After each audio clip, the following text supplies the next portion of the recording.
দেশ এবং প্রবাসী যে যেখান থেকে দেখতেছেন সবাইকে আন্তরিক মোবারক, আসসালামু আলাইকুম। আমি কয়েকদিন আগে একটি ভিডিও করছিলাম, আমরা আজকের আবার সেই কাকার বাসায় আসছি। আপনারা অনেকেই সাহায্য করছেন, আলহামদুলিল্লাহ। সেই অর্থ তাকে দেওয়ার জন্য আজকে আমরা আসছি। সবাই অবগত আছেন যে আমি কয়েকদিন আগে কাকার বাসায় আসছিলাম। কাকা অসুস্থ, পাশাপাশি বলছিলাম তার ছেলে নাই, খুব অসহায় দিন যাপন করতেছে।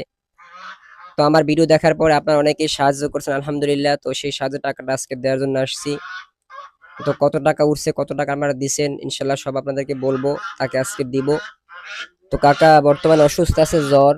জানতে পারলাম যে কাকা অসুস্থ, সে ডাক্তার দেখাইবে। তো এর জন্য আমরা তাকে অর্থটা তাকে দেওয়ার জন্য আসছি, আলহামদুলিল্লাহ।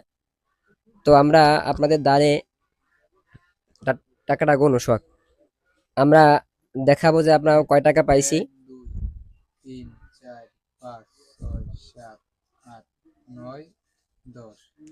তো এখানে হলো 1030 টাকা আপনারা দান করছেন, আলহামদুলিল্লাহ। তো আমরা টাকাটা কাকাকে এখন আমরা দিব। তো ইনশাল্লাহ যারা দান করবেন, তো সবাই বিকাশ নাম্বার দেওয়া থাকবে আমাদের ভিডিওর স্ক্রিনে। সবাই বেশি করে দান করার চেষ্টা করবেন। কাকা অসুস্থ আছে, সে ট্রিটমেন্ট করাবে। নেন টাকাটা নেন, সবার জন্য দোয়া করবেন। যারা টাকাটা দান করছে সবার জন্য দোয়া করবেন। আর সবাই ভিডিওটি বেশি করে শেয়ার করবেন। আপনি টাকা দিতে পারেন আর না পারেন, আপনার একটা শেয়ারের মাধ্যমে কারো কাছে পৌঁছালে ধনাঢ্য ব্যক্তির কাছে সে সাহায্য করতে পারে। তো সবাই ভিডিওটি শেয়ার করে দিবেন। আসসালামু আলাইকুম।